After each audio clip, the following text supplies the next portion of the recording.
우리 교회에 대해서 잠깐 좀 소개를 좀 시켜드리겠습니다. 우리 교회가 이렇게 규모는 우리 이 서산교회처럼, 서산제일교회처럼 이렇게 규모가 크지는 않습니다. 근데 크지는 않은데 우리 교회에 대해서 저는 이렇게 얘기합니다. 우리 교회는 주로 근육으로 뭉친 교회다. 제가 이제 우리 교회를 제가 그렇게 표현합니다. 근육으로 뭉친 교회다라고 하는 이유가 뭐냐면, 우리 교회는 하나의 신앙 고백과 하나의 정치관과 하나의 그 마인드로 뭉치는 거, 모이는데 주로 초점을 맞추고 있습니다. 그래서 우리 교회 성도들 같은 경우에는 뭐든지 참여율은 거의 100%입니다. 장례식을 가도 100%, 결혼식장 가도 100%. 그래서 우리 교회인이 사실은 뭐 100명이 되지 않지만 외부에서 보면은 몇천 명 되는 교회를 아는 이유가 뭐냐면 전교인들이 항상 같이 움직이기 때문에 그렇습니다. 근데 이 부분은 수요 예배 때도 거의 100%, 금요 기도 때도 거의 100%, 주일 낮 예배, 오후 예배, 낮 예배는 한 130% 정도 됩니다. 왜냐하면 등록하지 않은 사람들이 좀 많이 오다 보니까 그런 사람들이 오고요. 등록하는 게 약간 좀 까다롭습니다. 그래서 그 사람들이 등록하는 데는 최소한 3개월이 걸리고 길게 걸린 사람은 한 7, 8개월 정도 걸려서 등록하는 사람들도 있습니다. 힘들게 등록을 하지만 일단은 등록하고 나면은 저는 성도들 한 명 한 명을 정확하게 양육하는 데 주로 관심을 갖거든요. 그래서 우리 교회 성도들이 대부분 교회는 제가 이제 저도 대형교회에서 부교육자 생활을 몇 년 해본 그 경험이 있어서 아는데, 대부분 교회는 성도들의 헌신도가 대략 한 많아야 10%? 뭐 그 정도. 그래서 저는 이제 개척을 할 때 어떻게 생각을 했냐면, 저는 우리 교회는 헌신도를 한 70%에서 80%를 끌어올려야 되겠다, 그렇게 생각을 했습니다. 근데 우리 교회의 성도들의 헌신도는 한 80%에서 한 90%입니다. 그러니까 노는 사람이 없습니다. 노는 사람이 없다는 얘기는 무슨 얘기냐면 일이 중복되는 일이 거의 없다는 얘기입니다. 일이 중복되지 않기 때문에 성도들이 지치질 않습니다. 그러니까 즐겁게 헌신할 수 있는 풍토를 만드는 겁니다. 그리고 이제 또 이런 얘기 있습니다. 대부분 교회들 같은 경우에는 새벽 기도에 참석하는 사람들 비율이 어느 정도 되죠? 대부분 그것도 한 10% 정도죠. 근데 우리 교회는 새벽 기도가 사실 없습니다. 새벽 기도가 없는 대신에 우리 교회 성도들이 아무 때나 와서 기도를 하러 예배당에 옵니다. 아무 때나 와서 예배당에 와서 기도를 하는데, 예배당에 와서 기도하는 사람들의 퍼센테이지가 몇 퍼센트냐면 한 90% 정도 됩니다. 이렇게 조그만 애들도요, 이제 중고등부 애들, 얘네들도 다 포함을 해서 얘기하는 겁니다. 걔네들도 최소한 30분 이상은 다 기도하고요. 어른들은 짧게는 1시간, 길게는 2-3시간씩 기도하고 집으로 돌아갑니다. 그러니까 엄마들은 애들을 유치원 보내고 나서 기도하러 오고요. 그리고 직장인들은 직장 갔다 와서 기도하고요. 학생들은 학교 갔다 와서 기도하고요. 뭐 딴 사람들은 자기 나름대로 시간이 있을 때 와서 기도를 하는데, 자기가 기도할 수 있는, 하나님께 집중할 수 있는 시간대를 각자가 알아서 정해서 예배당에 와서 기도를 하는데, 예배당에서 기도 소리가 거의 끊이질 않습니다. 계속적으로 기도하고 그렇게 해서 제가 이제 개척을 하면서 제가 믿어졌고 제가 꿈꿨던 교회가, 지금 이제 우리 교회가 지금 설립된 지 23년 차인데 거의 제가 머릿속에서 그리고 있었던 그 이상적인 교회의 모습이 거의 만들어진 상태입니다. 그래서 청신대학교의 한 조직신학 교수님이 우리 교회에 와서 하신 말씀이 있습니다. 무슨 말씀을 하시냐면, 야, 교과서대로 되는 교회가 있네?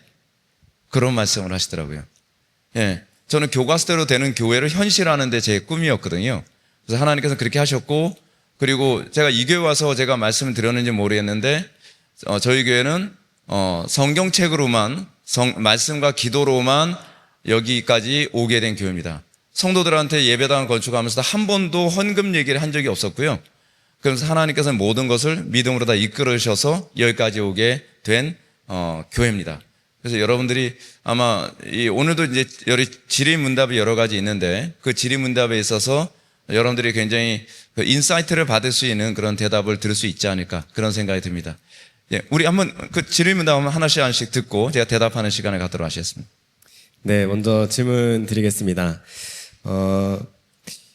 한 분이 이렇게 질문하셨어요. 목회자에게 있어서 가장 중요한 것은 무엇이라고 생각하시나요?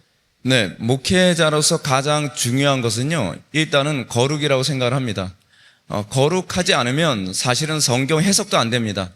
그러니까 제가 성경 해석에 있어서 설교와 기도 이 모든 것의 가장 핵심은 뭐냐면 하나님과의 관계라고 생각을 합니다.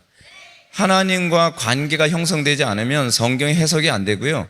하나님과 관계가 형성되지 않으면 기도도 안 되고요. 하나님과의 관계를 규정하는 가장 중요한 핵심은 거룩입니다.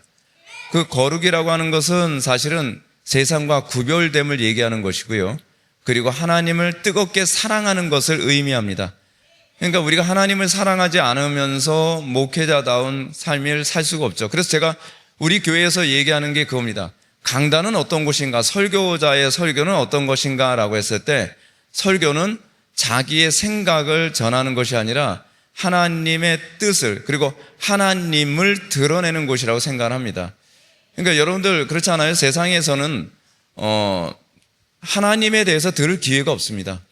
강단이란 하나님이 어떤 분이신가, 하나님의 뜻이 어디에 있는가, 하나님께서 우리에게 원하시는 것이 무엇인가를 들을 수 있는 유일한 그 장소라고 저는 생각을 합니다.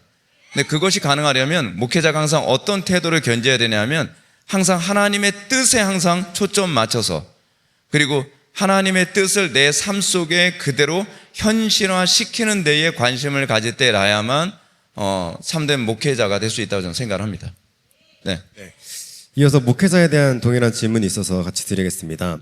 목회자를 하기 위해 신학교를 가야 하는데 요즘 신학교에서도 성경적이지 않은 것들을 가르쳐요. 그럼에도 성경적 세계관을 가지고 신학교를 가는 게 맞을까요? 라고 질문을 했습니다. 성경적 세계관을 가지고서도 신학교 가는 것이 옳은가? 네. 1차적으로는 안타까운 사실이 그겁니다. 제가 전 세계 신학교의 흐름에 관해서 제가 좀 말씀드리겠습니다. 지금 어떻게 가고 있는가? 여러분들은 1차적으로 이렇게 생각하셔야 됩니다. 지금 우리가 사는 시대는 마지막 시대입니다. 마지막 시대라고 하는 말은 우리가 종말론과 관련된 얘기를 여러분들 많이 들으셨겠지만 그 타락과 죄악이 배도가 극에 달아가는 시대에 우리가 살고 있다는 겁니다. 그래서 여러분들이 제가 어저께도 여기 와서 애들이 막 부르짖고 기도하고 그런 모습 보면서 야 그래도 이런 교회가 있네 라고 하는 것을 제가 굉장히 충격을 받고 굉장히 감사했던 것이 얘네들 믿음을 지키기 위해서 모든 어른들이 최선을 다해야만 합니다. 자, 지금 예를 들어서 저는 이제 장로교 목사다 보니까 저는 뭐 감리교나 성결교단의 어떤 신학적 흐름이 어떻게 돌아가는지는 제가 분명히 잘 모릅니다. 그런데 가장 보수적이라고 하는 교단이 사실 장로교거든요. 장로교인데도 불구하고 이 지금 장로교가 지금 어떤 상태로 돌아가고 있냐면 저 유명하다고 하는 신학자들이나 목사님들이 진화론을 다 인정하는 풍토입니다. 여러분 예를 들어서 우리 교회에서 이제 팀 킬러라고 얘기하는데 그 팀 켈러라고 하는 분 있죠. 그분 굉장히 유명한 분이시고 그분이 미국 동부 쪽에서는 굉장히 알려진 분이시죠. 그리고 얼마 전에 세상 떠나셨습니다. 근데 팀 켈러에 대해서 이제 최근에 아티클 하나를 제가 봤는데 그 아티클의 내용이 뭐냐면 유신 진화론을 설득하는 그런 내용이었습니다. 그래서 저도 이제 그것에 대해서 반박하는 그 칼럼을 써서 이 부분에 대해서 제가 반박을 했었는데 이 흐름이 지금 미국 전체 흐름입니다. 그러니까 진화론은 있을 수가 없습니다. 진화론을 인정한다는 것에 대해서 제가 잠깐만 말씀드린다면 이렇습니다. 진화론을 인정한다는 것은 이 세상 신이 엄밀히 얘기하면 하나님이 아니라 우연이라고 보는 겁니다. 그것이 진화론의 핵심입니다. 그러니까 겉으로는 하나님이라는 존재를 언급하지만 실질적으로 모든 것을 주관하고 움직이는 주체를 우연이라고 그렇게 얘기하는 것이 진화론입니다. 그러니까 하나님을 거론하지만 그것은 그냥 립 서비스에 불과한 거죠. 근데 미국에서 가장 보수적인 신학교라고 하는 몇 개의 신학교가 있는데 그것이 켈빈 신학교하고요. 그리고 웨스트민스터 신학교 뭐 이런 신학교들이 그래도 장로교 안에서는 굉장히 유명하고 보수적인 신학교인데요. 그 신학교가 거의가 다 유신 진화론으로 다 틀어졌습니다. 근데 이게 문제가 뭐냐면 지금 현재 그 켈빈 신학교나 웨스트민스터 신학교 이런 데서 많은 사람들이 유학을 해서 공부를 하잖아요. 그분들이 이제 하나씩 한국으로 들어오고 있고 그분들이 다 교수진으로 지금 포진되어져 가고 있는 상태에 있습니다. 그럼 이제 그분들이 유신 진화론을 가르치게 된다면 이제 여러분들은 강단에서 유신 진화론이 당연한 것처럼 얘기를 듣는 날이 이제 머지 않을 것입니다. 자, 이런 상황에서 그럼 우리는 그럼 제가 신학교를 가야 되나요? 말아야 되나요? 여러분들이 최대한 1차적으로는 여러분들 신학교를 간다고 했을 때, 사명이 있어 신학교를 간다고 했을 때에 여러분들은 나는 과연 중생했는가라고 하는 것부터 먼저 점검을 하셔야만 합니다. 내 믿음이 단단하지 않으면 여러분들은 신학교 들어갔다가 불신자로 나올 수 있습니다. 우리가 지금 현재 살고 있는 신학교의 현상이 그렇습니다. 심각합니다. 굉장히 심각합니다. 그리고 되도록이면은 여러분들이 얼마나 좋은 신학교냐를 찾는 것이 아니라, 명성 있는 신학교냐가 아니라 얼마나 보수적인 신학교인가, 아직은 존재하거든요.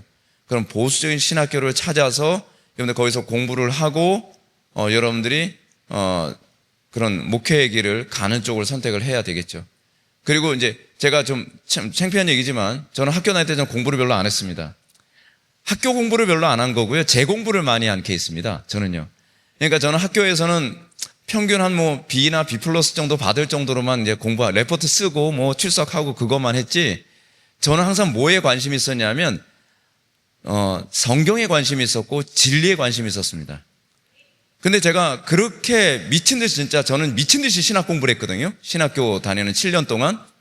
그렇게 공부하면서 제가 여러분들한테 가르치는 세계관이나 신학과 교리의 체계가 만들어진 겁니다. 무슨 말씀이냐면, 신학은요, 내가 어떻게 공부하느냐에 달려 있다는 겁니다.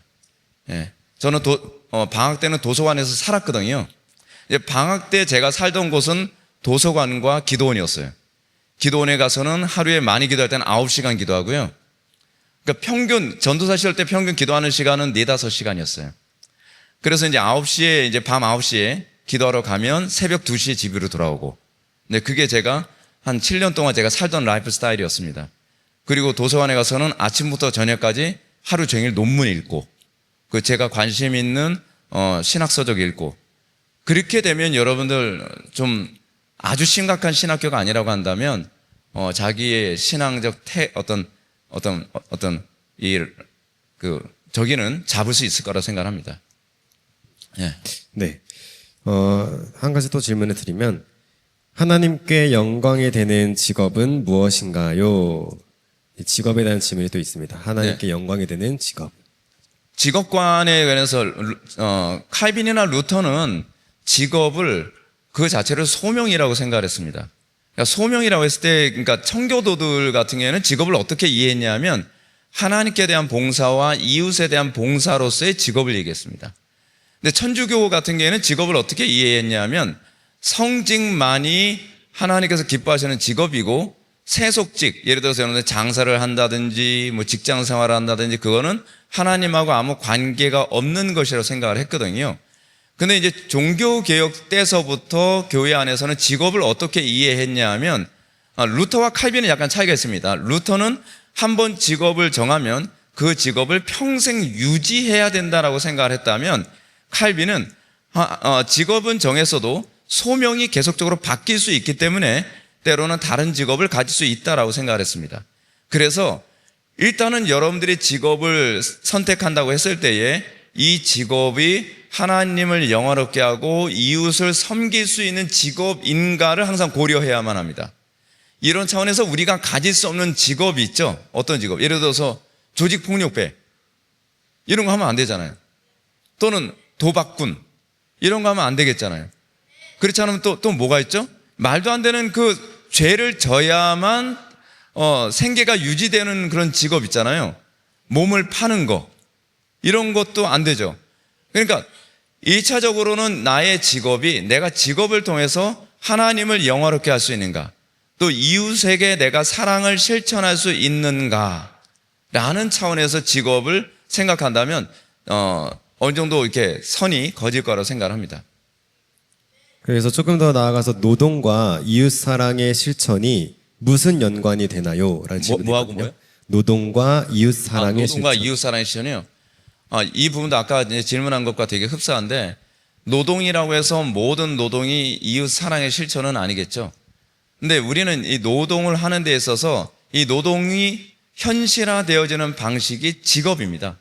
그러니까 과거에는 우리는 직업을 생존을 위해서, 이게 바로 종교교육 이전까지의 직업에 대한 인식이거든요.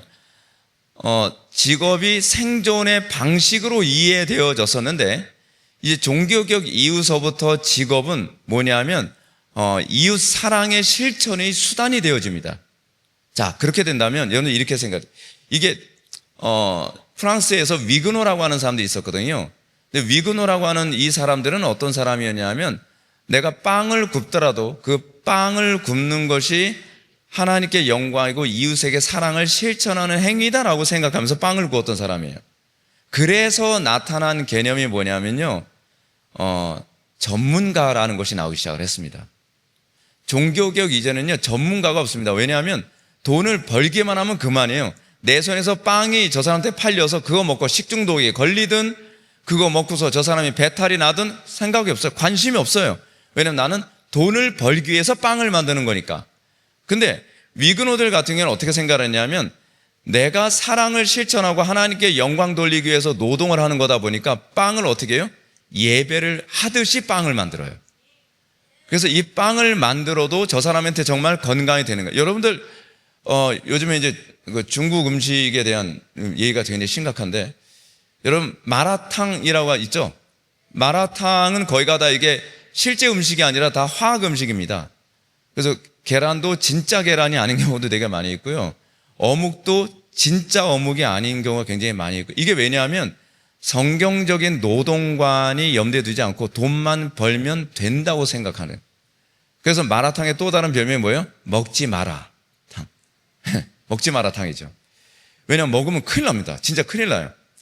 근데 여러분들, 기독교가 들어간 나라일수록요, 예를 들어서 시계, 옛날에 스위스 시계 굉장히 유명했잖아요. 그 이유가 뭐냐면, 이게 팔기 위해서 시계를 잘 만든 것이 아니라 이웃에게 사랑을 실천하기 위해서 시계를 잘 만든 거예요.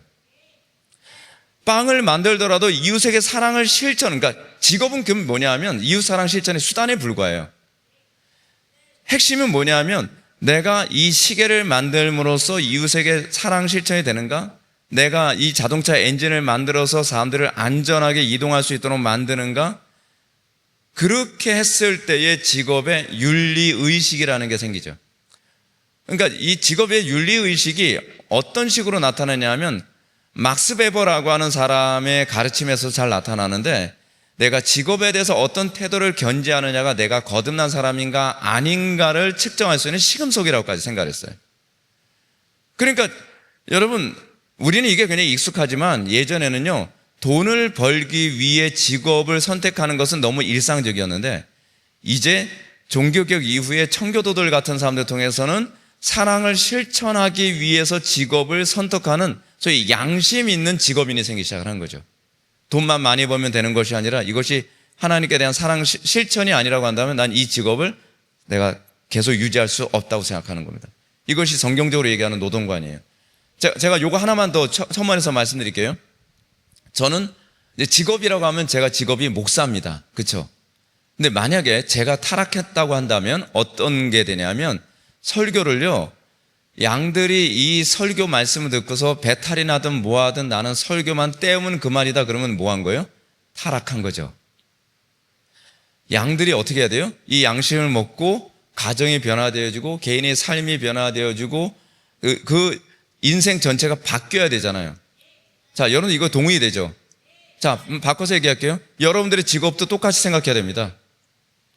이제는 성직만 성직이 아니라 모든 직업이 성직이라는 생각으로 종교개혁에서 탄생한 교회가 바로 우리 이런 프로테스탄트 교회예요. 그렇다고 한다면 여러분들이 예를 들어서 만두 하나 만들어서 저 사람이 배탈이 났든 뭐했든, 그거 무슨 상관이야, 내가 돈 벌었으면 됐지. 그거는요, 설교자가 강단에서 아무 막말이나 해도 그냥 사례비만 받으면 된 거 아니야 라고 하는 거 똑같은 겁니다. 여러분들이 직업의식을 성직이라고 생각하셔야 돼요.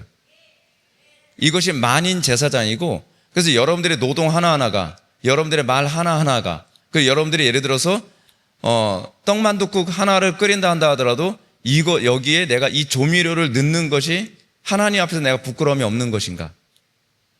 근데 여러분 그렇게 하게 되면요, 반드시 성공할 수밖에 없습니다. 세상적으로도요. 왜냐하면 소문이 안 날 수가 없어요. 이렇게 양심적인 그 장사를 하는 사람이 있다는 건요. 그죠? 네, 또 다른 질문 드리겠습니다. 세계관이 잘 세워지면 문화나 예술 안에 있는 인본주의나 세계관도 분별할 수 있나요? 네. 세계관이라고 하는 것은요, 제가 이 세계관 강의를 할 때 항상 이런 얘기를 합니다. 세계관이란 누구의 눈으로 볼 것인가에 관한 문제입니다. 여러분들이 예수 믿기 전에 여러분들은요, 자기중심적입니다. 그래서 여러분 어때요? 내 감정에 충실하죠. 그리고 내 관점에 충실하죠. 제가 어저께 말씀을 드렸는지 모르겠는데, 이 프로타고라스라고 하는 사람이 이런 얘기했죠. 인간은 만물의 척도다. 근데 거기서 인간이라는 말이 the man이 아니라 a man입니다. 각 사람 하나하나가 내가 기준인 거예요. 그러니까 내가 기분이 좋으면 다 옳은 거고 내가 기분이 나쁘면 다 틀린 거죠. 이게 타락한 인간관이 가지고 있는 특징입니다. 타락한 인간들은요, 그 세계관이라고 하는 것이 다 자기중심적입니다. 근데 여러분들이 거듭나고 나서 어떤 현상이 나타나냐면, 여러분들이 예수를 믿고 나면 어떤 현상이 나타나냐면, 이제는 내 눈이 아니라 그리스도의 눈으로 모든 것을 볼 수 있게 됩니다. 네, 그래서 내가 즐거워도 그리스도께서 주신 안목에서 이게 아니면 거부하게 되고, 내가 옳다고 생각하고 나한테 이익이 된다 하더라도 그리스도께서 이것을 거부한다면 나는 거부하게 되는 거죠.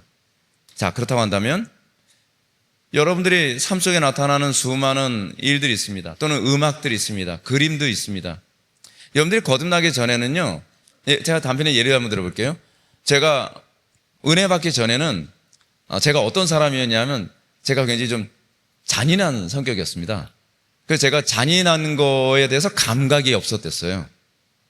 그 잔인한 영화 봐도 그게 왜 잔인한지 느끼지 못했고, 슬픈 영화 보면서 우는 게 이해가 안 되는 거예요. 왜냐하면 제가 그리스도의 눈을 가지고 있지 않았던 거였거든요. 그 재미있는 게 뭐냐면, 제가 그 당시에는 뭘 했었냐면, 제가 이제 기공수련하면서 제가 돌을 닦던 사람이었어요. 네, 좀 웃기죠.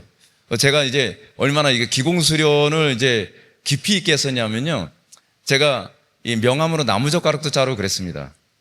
그래서 제가 만약에 예수 안 믿었으면 제가 지금 산에서 아마 지금 도 닦고 있을 거예요. 네. 근데 예수를 믿고 나서 저한테 달라진 것이 뭐냐면, 가장 첫 번째 없어졌던 게 뭐냐면 잔인함이 없어졌어요. 근데 그건요, 마치 그 에스겔에서 나온 말씀처럼, 아니 예레미야에서 나왔나요? 그 말씀처럼 굳은 마음이 뽑히고요, 살 같은 마음이 심겨지는 것 같은 경험을 한 거예요. 그래서 지금은 아예 잔인한 영화를 아예 못 봅니다. 그리고 눈물이 굉장히 많아져가지고 우리 집사람한테 맨날 제가 이렇게 놀림을 당하거든요. 약간 감동적인 장면만 나와도 막 눈물이 막 그러고 막 제가 울먹울먹 하니까 집사람을 보다가 딱 뒤돌아봐요. 또 울고 있지? 그래서 슬프잖아. 근데 그 제가 원래 그러던 사람이 아니에요. 그 이유가 뭔가를 생각해 봤는데, 그건요, 제가 이전에 어떤 안목으로 세상을 보기 시작하게 됐다는 거예요.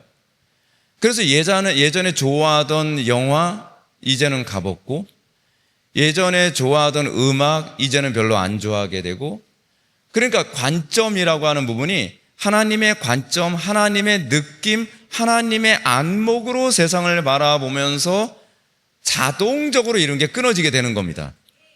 그러면서 자동적으로 모두 달라지냐면 친구들도 다 달라지게 되는 거예요. 그러니까 여러분들이 기독교 세계관이라고 하는 것은 엄밀히 얘기해서 이렇습니다. 지식으로 교육받아서 되는 것이 아니라 거듭나야 됩니다. 거듭나서 우리의 본성이 좋아하는 것과 싫어하는 것이 달라져야만 하는 거죠. 그러면 여러분들이 내가 어떤 음악을 좋아해야만 합니까? 아니, 그거는요, 여러분 거듭나면 어떤 음악을 좋아하지 않을 수가 있고 어떤 음악을 좋아할 수밖에 없고 이렇게 바뀌어야 됩니다. 예. 네. 또 문화에 대한 건데, 락 음악이나 힙합 등 사람의 욕구를 위한 음악 장르에 하나님께 대한 찬양 가사를 사용한다면 신앙적 혼돈을 가져온다고 하는데, 이 음악 장르에 대해 그 의미를 모르고 하나님을 찬양하는 가사를 쓰면 이것도 신앙적 혼돈이 오는 건가요? 여러분들, 제가 솔직히 여러분들 대답해 보세요. 찬양을 할 때 방방 뜨고 막 요란하고 막 그러면 가사 때문에 여러분들 움직이게 됩니까? 아니면 주로 음악 때문에 움직이게 됩니까? 음악이에요. 사실 음악이에요. 자, 예를 들어서 제가 이제 요런 그 음악, 제가 그 찬양 중에 이런 찬양 했습니다. 생명 주께 있네, 그런 찬양 했죠. 생명 주께 있네 능력. 그럴 때 여러분들 몸이 어떻게 움직이죠? 자연스럽게 이렇게 움직여요. 그렇죠? 박수도 이렇게 치게 되고요. 그죠? 왜 그럴까요? 누가 그렇게 춤추라고 가르쳐 주지 않았잖아요. 그게 그 음악이 내포하는 거예요. 설명을 안 해도 그 음악에 의해서 내 몸이 어떻게 작용하는가를 보면, 아, 이 음악이 이런 음악이구나. 대본에 딱 알 수 있죠. 음악은요, 여러분들 그 여기서 이제 음악 전공한 지체들도 있지만, 음악이라고 하는 건 사실은 언어를 소리로 만든 것 뿐입니다. 그러니까 그러니까 저는 문자에 굉장히 예민하거든요. 왜냐하면 저는 이제 설교를 하기 위해서 책을 읽고 생각하고 뭐 하다 보니까 저는 예를 들어서 제가 이제 글을 쓰는 사람이거든요. 그래서 제가 이제 작가의 반열에 오른 거잖아요. 여러분들 이거요. 여러분들 그 세계관책 있잖아요. 이 책 지금 몇 권 팔린지 아십니까? 1만 권 넘게 팔렸습니다. 여러분 요즘엔요, 종이책이 1000권만 팔려도 베스트셀러입니다. 근데 제 책은요, 베스트셀러 이제 5주, 이것도 그냥 기독교 쪽이 아니라 영풍, 뭐 예스24 이런 데서 5주 정도 제 책이 팔렸거든요. 5주 정도 베스트셀러로 계속 이렇게 쭉 있었고요. 그 이후에도 계속 지금은 7세인가 8세인가 이게 계속 지금 계속 인쇄돼서 찍혀서 나오고 있거든요. 지금 10,000권 이상이 팔렸어요. 근데 제가 이제 기독일보라든지 국민일보라든지 그런 신문사에다 제가 이제 글을 쓰는데, 제가 글을 쓰면 사람들 반응이 어떠냐면, 조회수가 일단은 1등을 한번 찍어요. 글 엄청 잘 쓴다는 소리를 제가 많이 듣거든요. 제가 글 쓰는데 제가 한 20년 훈련을 했습니다. 그래서 제가 조사에 굉장히 예민하고요. 그리고 도치법 같은 것도 되게 예민하고요. 문장의 흐름에 관해서 굉장히 예민합니다. 그래서 제가 글을 쓰면서도 이렇게 예민한데, 그러면 음악을 작곡하는 사람도 어떨까요? 음악을 작곡하는 사람들은요, 콩나물 대가리 하나하나가 다 그들의 언어입니다. 그들의 언어예요.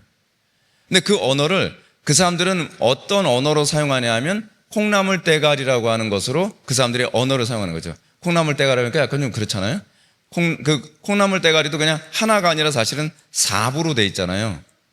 어떤 화음을 사용하느냐. 예를 들어서 제가 이제 기타를 치는데, 저는 이제 악기 다룰 줄 아는 게 기타밖에 없거든요. 근데 락에서 주로 많이 사용하는 기타가 서스포를 굉장히 많이 사용하거든요. 근데 서스포 코드를 많이 사용하게 되면 이게 사람들이 뭔지는 모르겠는데 속에서 폭력적인 게 자꾸 이렇게 막 울컥 올라와요. 서스포를 많이 사용하면. 그래서 마이너 코드나 서스포 코드는 불협화음이거든요. 근데 마이너 코드를 많이 사용하게 되면 자꾸 사람이 처지고 우울해지고 그럽니다. 근데 제가 아는 어떤 자매가 하나 있는데, 그 자매는 버클리에서 이 작곡 대회 해가지고서 1등을 해가지고서 2천만 원인가 뭐 상금을 탔다 그러더라고요. 근데 걔는 이제 뭐 하나 작곡을 하면 저한테 이제 녹음을 해서 이제 보내줘요. 보내주면 이제 목사님 요번 이렇게 말투가 이래요. 목사님 제가 요번에 작곡을 하는데 한번 들어주세요. 그러면서 딱 들어요. 근데 걔가 항상 우울하거든요. 항상. 저 자매가 지금 저런가요? 예. 그러면서 이렇게 그 보내주면요. 걔가 그 자매가 항상 정서가 굉장히 항상 우울하고 집안이 굉장히 어려운 상황이거든요. 그럼 제가 딱 듣다가, 야, 나 전문가 아닌데 딱 들어봐도 뉴에이지인데 왜 자꾸 뉴에이지로 자꾸 가니까, 그렇죠. 제가 마음이 우울해서 그러는 거예요. 그러니까 여러분, 음악은 굉장히 직관적입니다. 글 같은 게 좀 이성적인데요. 음악은 좀 직관적이에요.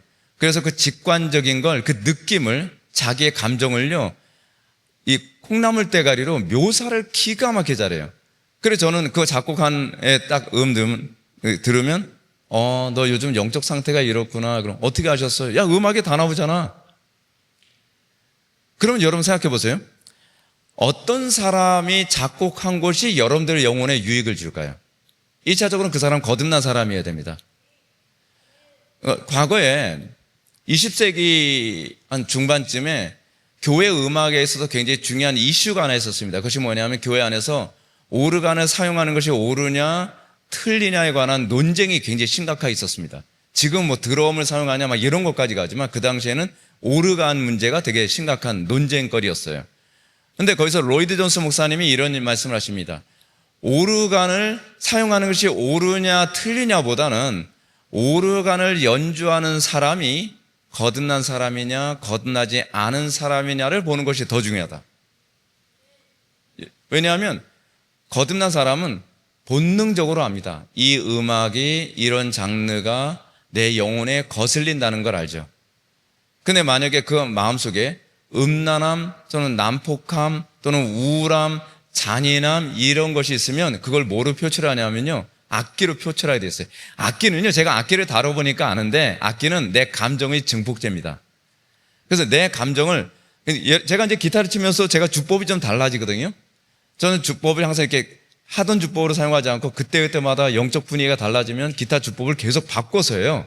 그러면 이게 얼마나 재밌냐면 이렇습니다. 제가 주법을 딱 바꾸잖아요. 그럼 그 주법에 따라서 사람들 분위기가 싹 바뀌고 싹 바뀌고 싹 바뀌고 마치 지휘하는 것처럼요. 그래서 제가 기타 치면서 어쨌든 장작장장작장장작장장작장 이러면 사람들이 벙벙벙벙 뜨기 시작을 해요. 근데 제가 장장작 장장작 장장작 장장작 사람이 쭉 깔아앉는 듯한 그런 분위기가 돼요. 음악이 얼마나 파워풀한지 아시겠죠? 음악은요, 영적인 겁니다. 내 영혼의 컨디션을 증폭해서 주기에 가장 좋습니다. 그래서 음악을 하는 사람들은요, 영적으로 예민해야 되고요, 기도 엄청 많이 해야만 합니다. 제가 에피소드 하나만 제가 말씀드릴게요. 오늘은 이제 질의문답으로 제가 좀 시간을 좀 많이 할애하겠습니다. 저는 청년부에 좀 특화된 목사거든요. 청년부 사역을 하는데 제가 청년부 17명으로 시작해서 거기에 부흥이 일어나가지고 한 8개월 만에 40명으로 이렇게 확 늘어났었어요. 근데 늘어났는데 그 청년들이 어느 정도로 막 뜨거워진 정도가 되었냐면 수련을 데리고 갔는데 저녁 7시 반에 집회를 시작해가지고 기도가 멈추질 않아서요. 그 다음날 새벽 5시까지 기도를 할 정도로 막 엄청난 부흥이 일어나고 애들이 다 변하고 난리도 아니었습니다.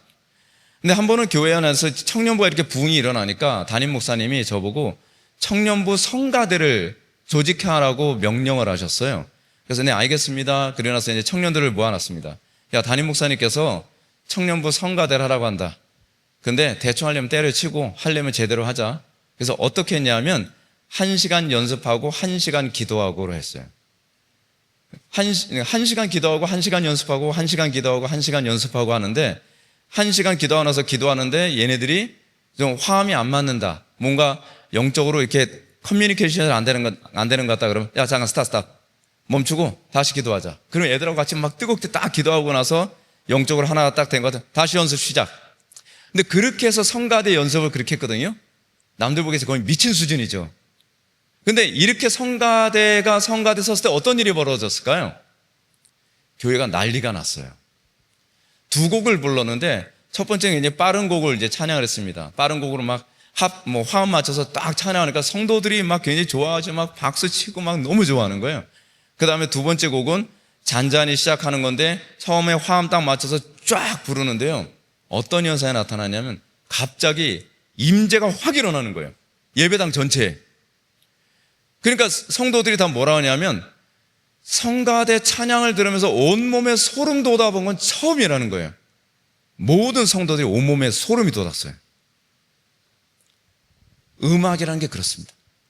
음악이라는 건요, 음악을 다루는 사람일수록 더 하나님에 대한 감각이 예민해야 되고 그 임재 안에서 예배하는 것이 무엇인지 감각이 있어야만 합니다. 그러면 엄청난 변화를 보게 될 겁니다. 예. 네, 또 음악에 대한 얘기입니다. 요즘 예수님을 믿는 다음 세대들은 대부분 찬송가나 옛 어른들이 부르던 찬양이 아닌 CCM을 더 많이 듣고 부르는데 이것이 잘못된 것인가요? 그리고 이로 인해 찬양으로 세대 통합이 일어나지 않는 것은 어떻게 생각하시나요? 네, 좋은 질문입니다. 우리 교회는 사실 이런 분의 딜레마를 거의 다 이제 해결한 교회이거든요. 그래서 이제 우리 교회에서 선택한 것이 뭐냐면 우리는 통합 예배를 드립니다. 주일학교 애들하고 우리 교회는 이제 주일학교 예배가 없고요. 중고등부 예배가 없고 청년부 예배가 없습니다. 그리고 우리 교회가 가지고 있는 특징이 뭐냐면 사람들을 모일 때 이제 무슨 팀 모임 같은 거 하잖아요. 그러면 구역 예배 같은 거 대부분 교회 많이 하지 않습니까? 구역 예배 할 때 대부분 어떻게 모이죠? 연배 비슷한 분들끼리 모이죠. 우리 교회는 그렇게 안 합니다. 연배가 다른 사람들끼리 무조건 모이게 합니다. 그래서 19살서부터 60대까지 수직으로 다 끊어요. 수직으로. 주일학교도 어떻게 끊냐 하면 1학년부터 6학년까지 수직으로 다 끊어요. 그래서 이 세대 차이를 다 무너뜨리는 것이 제 목회의 핵심이거든요. 왜 그러냐면 유대인들은 이렇게 얘기합니다. 신앙의 세대 차이가 일어나는 종교는 종말을 맞이할 것이다. 신앙이 다음 세대에 전달이 안 되는데 어떻게 그 종교가 계속 유지될 수 있겠어요? 그렇지 않습니까? 그래서 저는 이 신앙의 세대 차이는 부모로부터 자녀에게로, 윗사람에게서부터 자녀에게로, 저는 그렇게 생각합니다. 어떤 성인들의 신앙은 목사로부터 전달이 되지만 어린아이들의 신앙은요, 부모로부터 전수되는 게 맞습니다. 자녀들의 신앙을요, 오해 마시고 들으셨으면 좋겠는데, 자녀들의 신앙은 교사가 책임지는 것이 아니라 부모가 책임지는 겁니다. 교사는요, 보조입니다. 보조. 생각을 해보세요. 일주일 동안 부모한테 맨날 헛소리 듣고서 생활하던 애가 일주일에 한 번 교사한테 좋은 얘기 들었다고 해서 얘가 바뀌겠습니까? 안 되잖아요. 그래서 우리 교회는요, 자녀 교육은 부모 몫을 다 맡깁니다. 그리고 부모들한테 주일날 예배 마치면 오늘 설교 들은 거 애들하고 서로 교제 나누면서 가르쳐라. 제 설교가 어렵거든요. 제 설교가 교리 얘기나 철학 얘기가 많이 나와서 어려우면 애들이 집에 가서 부모한테 묻습니다. 그러면 애들이 그 설교에 대해서 이런 거 무슨 얘기예요? 그럼 다 설명을 해주거든요. 자, 근데 제가 말씀드리고자 하는 핵심이 이거죠. 제가 이게 산포로 잘 안 빠지는 편이에요. 이게 제 은사입니다. 찬양도 그렇게 해요. 같이 예배를 하니까 어른들하고 같이 찬양을 하죠. 그러니까 이런 현상이 생깁니다. 우리는 공예배는 무조건 다 찬송가거든요. 근데 오후 예배는 복음성가도 어느 정도 허용을 합니다. 그러니까 나타나는 현상이 뭐냐면 오후 예배 때는 어른들도 복음성가를 배웠기 때문에 애들하고 같이 복음성가를 부를 수 있고요. 낮 예배 때는 어른들하고 같이 찬송가를 불렀기 때문에 애들이 찬송가를 다 알아요. 그러니까 찬양 때문에 애들하고 같이 예배 못한다? 우린 그런 게 없어요. 문제는 뭐냐면 이게 가장 심각한 맹점입니다. 학생부, 청년부, 주일학교 이런 부분들이 부서들이 다 끊어졌다는 것이 문제입니다. 그럼 이제 이렇게 된 거죠. 주일학교 애들이 중고등부 올라가잖아요. 적응을 잘 못해요. 왜냐하면 주일학교 때 부르는 건 이렇게 아동스러운 그런 찬양 부르잖아요. 근데 중고등부 올라가니까 어떤 찬양 불러요? 굉장히 고급진 무슨 CCM 같은 거 부르는데 애들이 따라오기 힘든 거예요. 근데 그런 새롭게 변화된 문화 때문에 애들이 거기서 적응하기 힘들어서 떨어져 나가는. 그러다 얘네들이 나중에 이제 청년부쯤 되게 되면 어른들하고 같이 예배하잖아요. 또 적응하기 힘들어하는. 그러니까 찬양이라고 하는 부분이 1차적으로는 좀 그래요. 저는 기본적으로는 그렇습니다. 찬송가를 부르는 것이 옳다고 생각을 합니다. 찬송가를 불러야 돼요. 왜냐하면 복음성가는요, 아무리 잘 만들어도요, 영적인 퀄리티가 되게 떨어집니다. 그러니까 아닌데요? 아니질 않아요. 여러분 찬송가 가사는요, 교리가 없어요. 신학이 없단 말이에요. 예를 들어서 예수 우리 왕이요, 이 얘기만 계속 반복해서 하는 것은 무슨 교리를 찾을 수 있겠습니까? 근데 여러분들 찬송가를 잘 보면요, 찬송가 가사의 작시를 하신 분들은요, 순교의 신앙을 가진 분들이에요. 하나님을 진짜 만난 것이 무엇인지 아는 분들이에요. 그래서 그 사람들의 가사는요, 신앙이 어릴 때는 이게 감이 안 와요.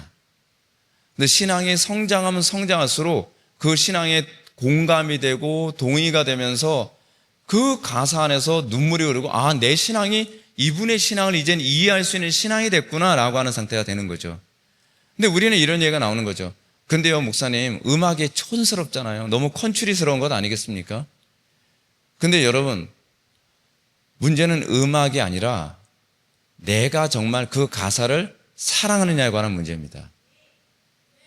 왜 사람들이 음악을 자꾸 따지냐면 그 가사가 나하고 관계가 없어서 그래요. 그렇잖아요.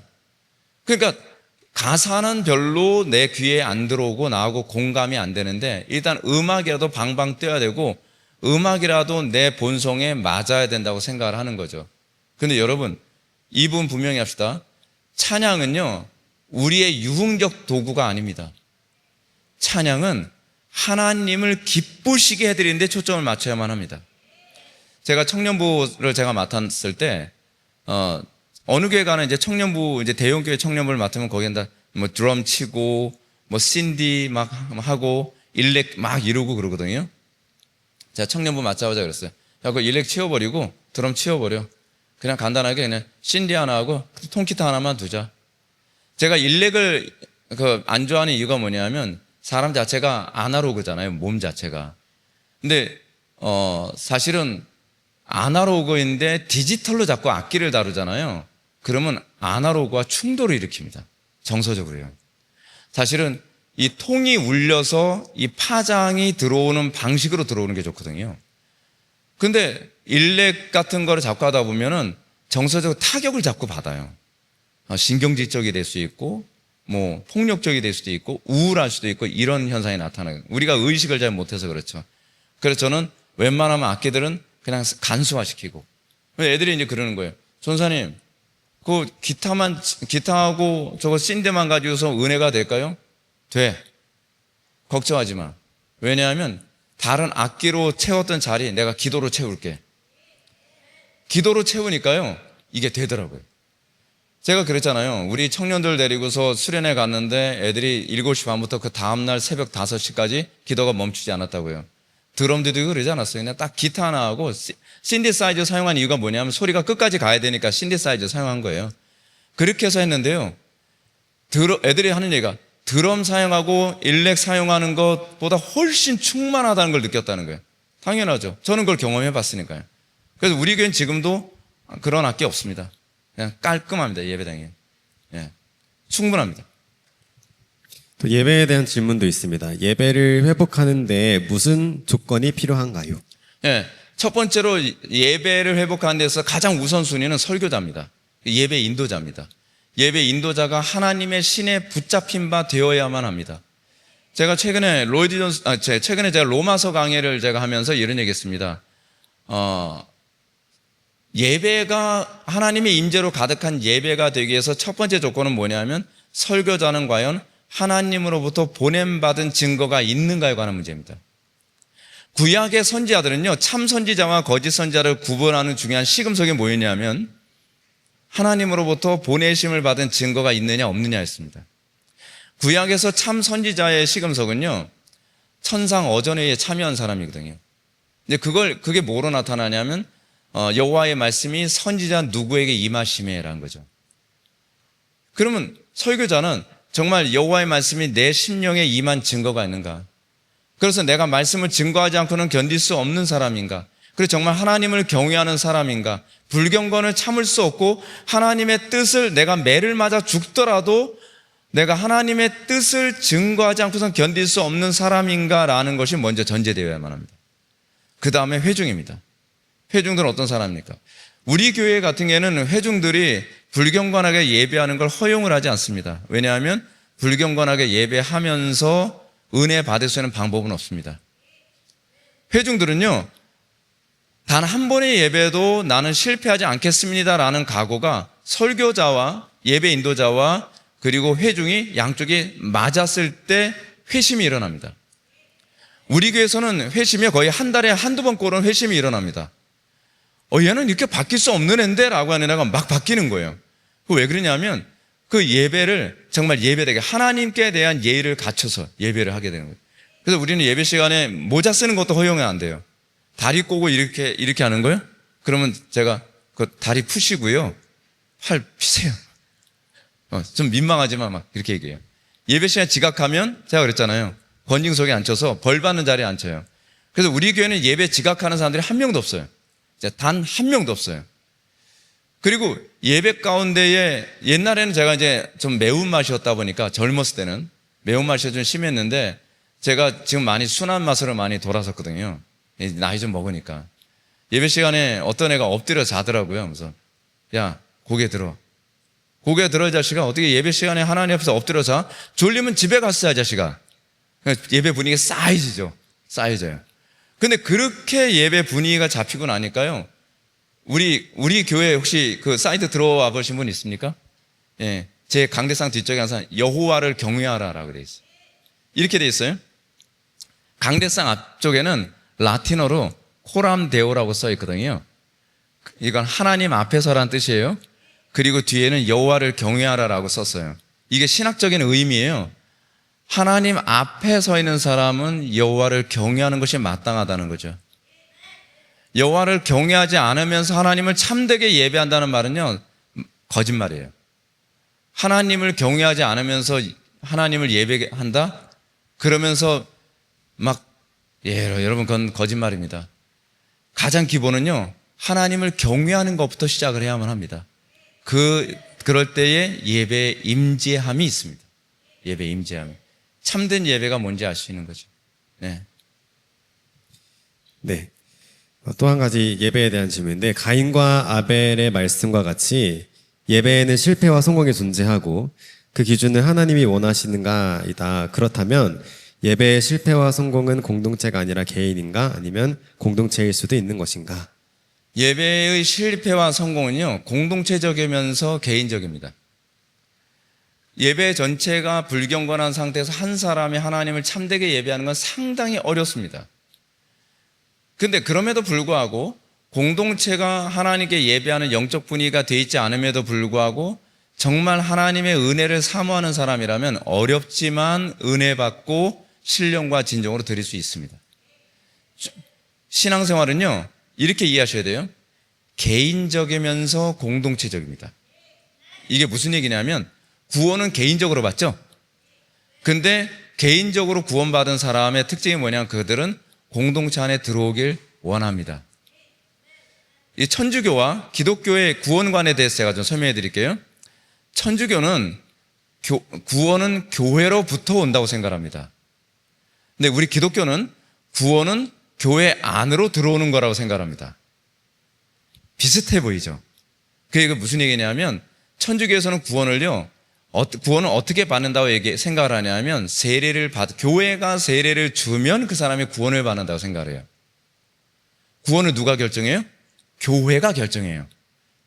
그리고 그 세례를 받았다고 해서 곧바로 천국 가는 게 아니거든요. 그 사람들이 어딜 가냐면 그렇게 해서 죄 문제가 완전히 해결되지 않으면 연옥에 가요. 근데 연옥에 간다고 생각하는데 죽은 사람이 거기서 천국으로 가는 방법이 있어요. 그건 사제들이 모여서 회의를 해요.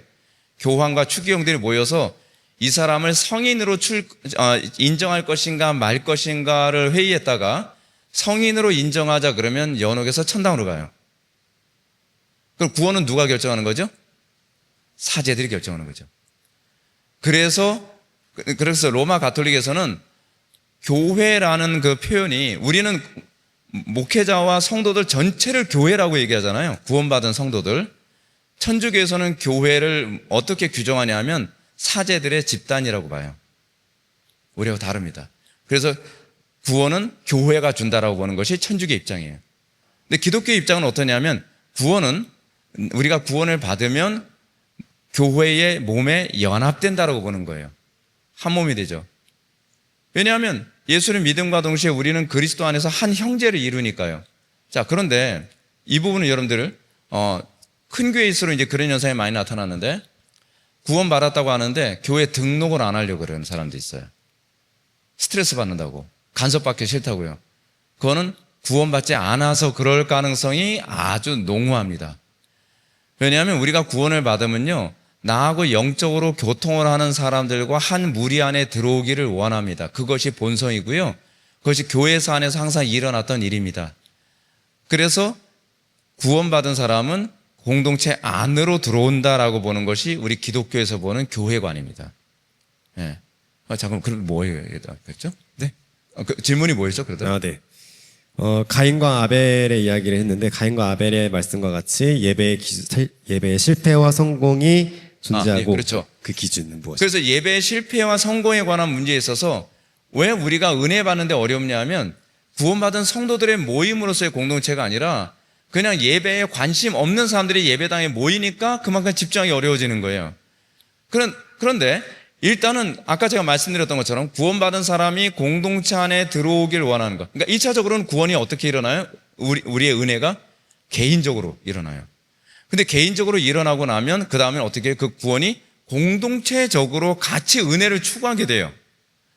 그래서 여러분들이 정말 은혜를 받기 원한다고 한다면 은혜는 개인적으로 임하지만 은혜가 유지되어지고 풍성해지는 건 공동체 안에서 이루어진다고 생각을 해야 됩니다. 그래서 사도 바울이 뭐라고 얘기하냐면 모이기를 패하는 어떤 자들의 습관처럼 하지 말고 그때 갈수록 더욱 그리하라 라고 말씀하겠죠. 모이기에 힘써야 됩니다. 모이기에 힘써야 은혜 받습니다. 네. 네. 부모님이 하신 질문 같아요. 가정에서 부모의 세계관이 서로 다를 경우 아이들이 혼란스러워합니다. 아예 말을 안 할 수도 없고 어떻게 해야 할까요?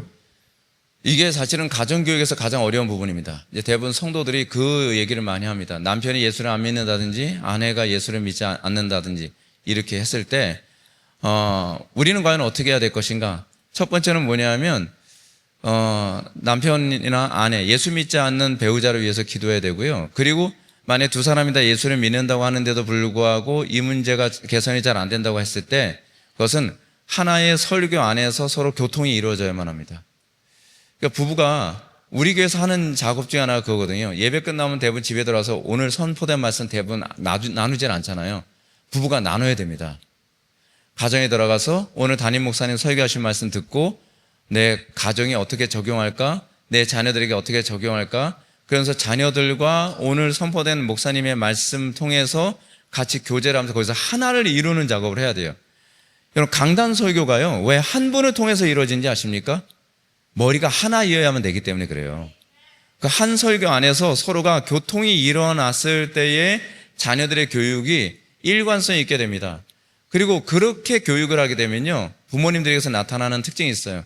자녀들이 엄마는 그렇게 얘기해놓고 나서 이 소리가 안 나오기 위해서 엄마나 아빠가 스스로 자기의 삶을 더 개선하려고 애를 씁니다. 그래서 가정이 거룩해져 가죠. 예. 그래서 예수 믿지 않는 배우자가 있으면 정말 기도 많이 하시고 그리고 자녀들에게 그런 상황에서도 여러분들 고린도전서 7장에 보게 되면 믿지 않는 남편, 믿지 않는 아내와 결혼한 케이스에 관해서 사도 바울이 언급한 부분이 있거든요.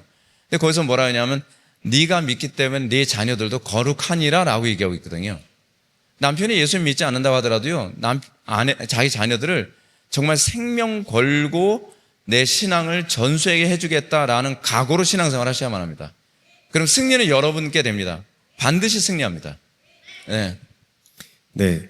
또 부모님의 질문입니다. 핸드폰을 주고 싶지 않은데 학교 과제나 관계 또는 교회 섬김으로 연락한다고 하다 보니 온전히 끊기가 어렵습니다. 어떻게 해야 할까요? 그거는 뭐 여러분들이 자녀들의 핸드폰을 통제를 좀 잘 하셔야 되겠죠. 그러니까 과제 이외에는 그 핸드폰을 사용하지 않도록 엄격한 통제 방식을 사용하셔야만 합니다. 사실 우리 교회 같은 경우에는 고등학교 졸업할 때까지는 핸드폰을 사용 못하게 하거든요. 근데 지금 얘네들 지금 홈스쿨링 한다면서요. 예, 우리 교회들도 거의 이제 홈스쿨링을 하기 때문에 그게 가능해요. 그래서 애들이 이제 스마트폰을 일단 사용하지 않으니까 일단 정서적으로 굉장히 애들이 좀 그냥 순수해요. 순수하다 보니까 어떻게 보이냐면 다 어려 보여요. 애들이. 신기하더라고요. 순수하면 좀 어려 보입니다. 근데 이럴 경우에는 이제 컨트롤이 잘 되는데 문제는 학교를 보내는 아이들이죠. 학교 보낸 아이들은요, 어쩔 수 없어요. 학교를 보냈다고 한다면 그 원죄를 감당하셔야 됩니다. 오늘 제가 강의할 내용 중에 하나가 뭐냐면 왜 유치원 교육이 생기고 왜 학교 교육이 생기는가에 관한 역사적인 베이스를 제가 말씀드리려고 했던 거거든요. 왜 생겼는지 아십니까? 원래 공교육이라고 하는 것이 생기기 이전에는 어떤 일이 있었냐면 자녀 교육을 다 가정에서 했습니다. 근데 그러니까 프랑스 혁명 이후에 나폴레옹과 프로시아, 지금 독일이죠. 프로시아와 이제 전쟁을 했는데 프로시아가 프랑스하고 전쟁에서 패배를 했어요. 패배하고 난 다음에 프로시아의 그 왕이 이런 생각을 했습니다. 우리는 왜 패배했을까? 우리는 왜 이 전쟁에서 이기지 못했을까? 그러면서 생각을 고안해낸 게 뭐냐면 공교육이에요. 아이들이 국가에서 사용할 수 있는 기계 부속품으로 만들어져야 된다는 거예요. 온 국민들을. 전쟁터에 나와서 다 싸울 수 있고 정부가 원하는 대로 기계처럼 움직일 수 있는 사람들로 만들어야 된다라고 하는 거죠. 그래서 개인적으로 생각하는 걸 허용하질 않아요. 정부와 다른 생각을 하는 걸 허용할 수가 없는 겁니다. 그렇게 해서 공교육 시스템이 만들어져요. 공교육 시스템 안에서 자란 아이들은요, 더 이상 생각하는 기능이 없어지게 됩니다. 근데 그러면서 소위 위탁 교육이라는 개념이 나오기 시작하죠. 자, 제가 우리 교회 얘기 또 말씀드릴게요. 우리 교회는요, 유치원도 안 보냅니다. 애들요. 여러분들 유치원을 안 보내는 건 너무 혹독하다고 생각하지 않습니까? 처음에 우리 교회에 오신 분들이 유치원 보내지 말라 그러면요, 애하고 어떻게 허구한 날 씨름해요. 너무 힘든데요. 라고 얘기해요. 그럼 제가 이런 얘기합니다. 철학자들 중에서 버트란드 러셀이라고 하는 사람이 있어요. 이 논리학자거든요. 버트란드 러셀이 이런 얘기합니다. 아이들이 8세가 될 때까지 걔네들의 사고를 완전히 정복해라. 그 8세까지의 사고가 평생을 움직일 것이다. 여러분, 철학자들조차도요, 0세부터 8세까지의 기간이 얘 인생의 방향을 완전히 결정한다고 그렇게 믿습니다. 천주교 유치원에서 뭐라고 가르치는지 아십니까? 우리 유치원에 아이들을 보내주십시오. 그럼 평생 천주교인으로 만들어 드리겠습니다. 버트란드 러셀의 논리를 그대로 그렇게 가지고 왔어요. 근데 이렇게 중요한 시기, 어떤 면에서는 애들 중고등학교나 대학교 들어가서 생활보다 더 중요한 시간이 유치원 기간이거든요. 근데 이때를 어떻게 해요? 그냥 유치원에 맡겨버려요. 우리 교회 교사 중에 한 명이 유치원 교사였던 자매가 하나 있었거든요. 근데 그 자매가 이런 얘기합니다. 자기가 유치원에서, 거기는 기독교에서 운영하는 유치원이에요. 근데 유치원인데 그 안에서 어떤 여자 선생님이 있는데요. 두 여자 선생님이 어떤 분이냐면 레즈비언이에요. 다른 사람들 보는 앞에서는 티를 안 내는데 둘이 있을 땐 너무 끈끈하게 행동을 한다는 거예요. 너무 끈적끈적해가지고 같은 여자지만 근처에 가기가 너무 혐오스럽다는 거예요. 그러면서 하는 얘기가, 이런 분들이 애들을 가르친다면 어떻게 할 거예요? 영적으로 영향 안 받을까요? 요만한 때는요, 영적 영향력이 그냥 하루하루가 다릅니다. 한 번은 제가 이제 우리 형님네하고 같이 우리 조카를 데리고 이제 병원에 간 적이 있었는데, 어떤 사람이 그 조카 이쁘다고 머리를 이쁘다 하면서 쓰다듬어줘요. 근데 쓰다듬어주고 나서부터 얘가 울음이 그치질 않는 거예요. 그러니까 형수님이, 도련님, 얘가 왜 울음이 그치지 않는지 모르겠어요. 무슨 일 있었어요? 그랬더니, 아니, 어떤 아저씨가 머리 쓰다듬고 나서부터는 울음이 멈추질 않는다는 거예요. 그래서 제가 딱 직감을 했죠. 영적으로 어떤 영향을 받았구나. 그래서 제가 머리에다 손을 얹고, 내가 나사는 예수 이름에 오느니 더러운 영은 물러갈지어다. 그랬더니 울음이 딱 그쳐요. 이 정도로 여러분 영적으로 굉장히 예민한 시기입니다. 근데 이런 아이를 매일 유치원에 보내서 그 영향하에 있게 한다고요? 그러면 제가 이렇게 말씀드릴게요. 이렇게 키우고 나서요, 나머지 시간을 어떻게 감당하시려고 그래요? 초등학교 들어가면 뭐 달라질 것 같습니까? 상태가 더 악화됩니다. 그리고 중학교 올라가잖아요. 더 상태가 악화돼요. 고등학교 때요, 거의 원수됩니다. 그래서 제가 우리 교회 성도들과 하는 얘기가 있습니다. 3살 때까지 고집 꺾고 3살 때까지 교육 잘하면 초등학교 때까지 편합니다. 그리고 초등학교 때까지 이제 애들 잘 양육하잖아요. 고등학교 졸업할 때까지 편합니다. 우리 교회 아이들 이렇게 홈스쿨링 한다 그랬잖아요. 홈스쿨링 하니까 어떤 현상이 나타나요? 신기하게 우리 교회 아이들은 사춘기라는 게 아예 없어요. 다 없어요. 그냥 원만하게 다 지나가는 거예요. 근데 대부분 교회들은 이 프로이트 같은, 프로이트의 영향을 받은 사람들에 의해서 만들어진 미신이 있거든요. 미운 4살. 그런 거 없습니다. 미운 4살이 왜 생기는지 아십니까? 아이들 그 나이 때에 고집을 꺾어줘야 되는데 고집을 안 꺾어줘서 생긴 거예요. 그 시즌에서 이걸 해줘야 되는데 이거 못 해준 거예요. 그리고 이거 못 꺾어주면 죽이고 싶은 5살이 등장하게 되는 거예요. 이거 못 꺾어주면 이제 중2병이라는 게 생겨요. 중2병이라는 말 여러분 들어보셨나요? 새로 만든 거예요. 이거는요, 원래 있지도 않은데 제대로 교육이 안 돼서 생긴 영적인 부작용입니다. 그리고 난 다음서부터는 어떤 여사가 나타나냐? 고등학교 졸업한 부모하고 상종을 안 하려고 해요. 그러니까 하나님께서 말씀하신 대로 성경은 아기 때서부터 아이들을 경건하게 말씀으로 키우라고 했거든요. 저는 그게 믿어졌어요. 그래서 저는 그렇게 키웠고 우리 교회 모든 가정을 그렇게 했거든요. 그랬더니 우리 교회에서 이런 간증을 하신 분이 있습니다. 목사님, 저는 이 교회 오기 전엔요, 애하고 있는 게 사실 너무 부담스러웠대요. 그러니까 내가 애기 엄마지만 얘하고 있으면 얘가 가까이 오면 막 너무 부담스럽다는 거예요. 너무 힘들고. 근데 얘가 우리 교회 와서 우리 교회에서 자녀 교육하는 방식을 배우고 자녀를 양육을 하고 나서부터는 어떤 현상이 나타나냐면 우리 애가 이렇게 이뻐 보이는지 몰랐다는 거예요. 여러분, 제가 장담해 드리는 게 성경대로 자녀 양육하잖아요. 그러면 애를 여러 명을 키워도요, 진짜 너무 재밌습니다. 저는 이제 우리 아이들이 하나는 21, 하나는 23인데요. 제가 스트레스 받을 때 어디 가냐면 애들하고 있습니다. 애들하고 있으면요, 그 힐링이 돼요. 왜냐면 애들하고 저하고 이제 친구가 됐으니까. 애들 둘 다 남자애들이거든요. 그러니까 얘네들하고 저하고 친하다 보니까 단점이 하나 있는 게 뭐냐, 제가 있으면 애들이 공부를 안 해요. 아빠하고 자꾸 얘기하고 싶어가지고. 근데 제가 우리 아버지를 보면서 생각한 거거든요. 우리 아버지가 이북 사람이에요. 그래서 되게 묵뚝뚝해요. 그러면 지금도 제가 이제 요양원을 어쩌다 한 번씩 가는데 아버지하고 있으면요, 아무 대화 없이 그러고 있는 거예요. 일단 또 잘 못 들으세요. 그래서 제가 생각을 했죠. 내가 자녀들하고 이런 대화하는 친분의 관계가 형성되지 않으면 난 노년에 외로워지겠구나. 그렇지 않습니까? 자녀들하고요, 유대 관계를 맺고 신앙 안에서 하나가 되는 법을 터득하십시오. 그렇게 어렵지 않습니다. 성경대로 하면요, 금방 몇 년이면 가능합니다. 그래서 여러분들 이걸 잘 명심하시고 공동체 안에서 자녀들과 하나 되는 그런 것을 잘 생각하셨으면 좋겠습니다. 네. 네, 마지막 질문 드리겠습니다. 교회 안의 문화에 대한 내용인데, 교회에 자리 잡은 문화들 중 부활절과 성탄절들이 있습니다. 그런데 이런 것은 사실 우상숭배에서 나왔다고 합니다. 그러면 우리는 이런 것을 모두 교회에서 없애야 할까요? 아니면 우리가 이런 문화들을 말씀으로 다스려 온전히 우리의 것으로 만들어야 할까요?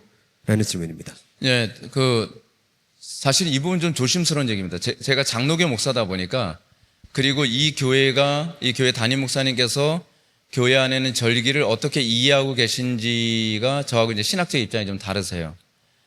근데 이제 제가 가지고 있는 신학적 입장을 조심스럽게 말씀드린다고 한다면, 여러분 교회 사순절 같은 거 지키시죠? 사순절 지키죠? 사순절을 지키느냐 지키지 않느냐보다 더 중요한 건 사순절이 얘기하는 정신을 제대로 이해하고 그것을 묵상하는 기회로 삼느냐 안 하느냐가 중요합니다. 사순절을 지키는데 정작 사순절 안에 있는 신학적이나 성경적 메시지에 대해서 무관심하다면 그건 프로그램에 불과하죠.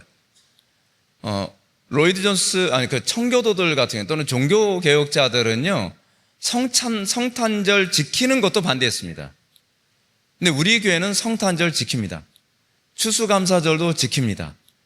왜 지키냐 하면 어떤 분은 그럽니다. 목사님은 개혁파 장로교 목사가 왜 성탄절 지킵니까? 그 이유가 있죠. 성탄절 지키면요, 1년에 한 번씩 예수님의 탄생에 대해서 설교할 수 있는 기회가 주어져요.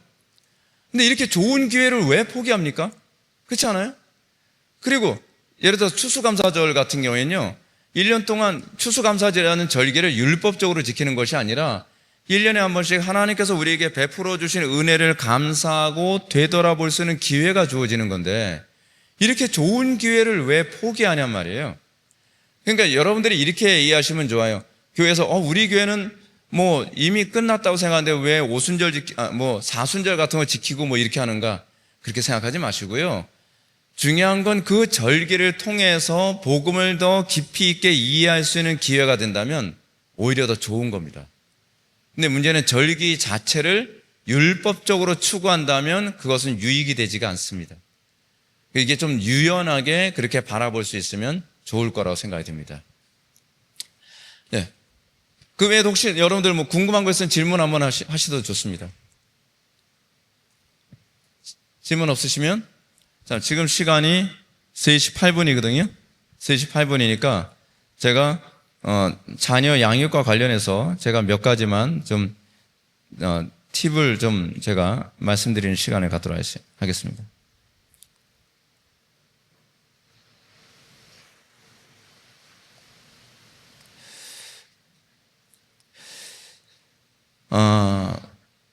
여러분들 이 부분을 먼저 한번 생각해 보십시오. 하나님께서요, 천지 만물을 창조하시고 나서 하나님께서 창조하신 두 가지가 있습니다. 그러니까 천지 창조, 그냥 구약에서 하나님께서 창조하신 시스템은요, 가정이고요. 신약에서 하나님께서 창조하신 시스템은 교회입니다.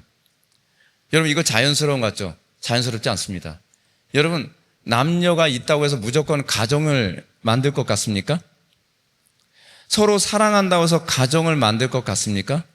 만약에 하나님께서 가정이라고 하는 시스템을 창조하지 않으셨으면요, 인간이라도 별 다를 게 없는 게 뭐냐면 그냥 다른 짐승들처럼 짝짓기하는 관계 이상으로 발전하지 않습니다. 근데 하나님께서는 일부 일처제라고 하는 결혼 시스템을 우리에게 만드셨어요. 근데 결혼 시스템을 만드신 이유가 뭘 것 같습니까? 그리스도와 교회의 관계를 알도록 하기 위해서입니다.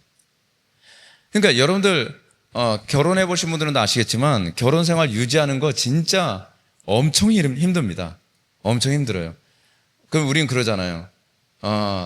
결혼하기 전에는 님이라고 생각하는데 결혼하고 나서는 놈이라고 생각된다고.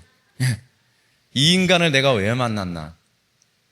그러면서 그 결혼 생활 안에서 지지고 볶고 싸우고 맨날 그러잖아요.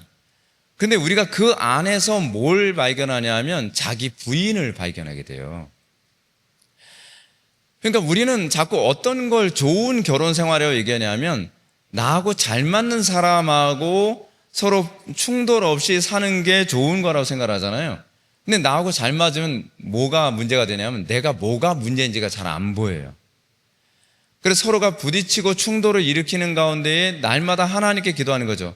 하나님, 도대체 왜 내 결혼 생활은 이렇게 힘들고 어렵습니까? 그 결혼 생활 안에서 뭘 발견하냐면 그리스도와 교회의 관계를 점점 더 이해하게 되거든요. 제가 우리 교회 성도들한테 이런 얘기합니다. 요즘에 교인들 교회 쉽게 옮기죠. 조금 삐져도 교회 옮기죠. 누구하고 싸워도 교회 옮기죠. 목사님 설교 듣는데 뭔가 내 생각과 다르면 교회 옮긴다 그러죠. 근데 여러분들 교회론에 관해서 제가 좀 정리해 드릴게요. 교회는 여러분들이 정하는 겁니까? 아니면 하나님께서 여러분들을 이 교회로 데려온 겁니까? 하나님께서 데려오신 거예요.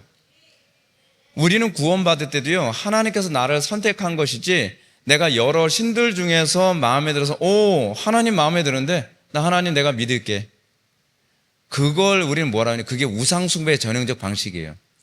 구약에서 우상숭배는 어떠냐면 여러 신들을 놓고서 그 신들을 내가 선택을 해요. 신을 내가 선택한다는 것은 주인이 나라는 거예요? 우상이 주인이라는 거예요? 내가 주인이라는 거죠. 선택하는 자가 주인이죠.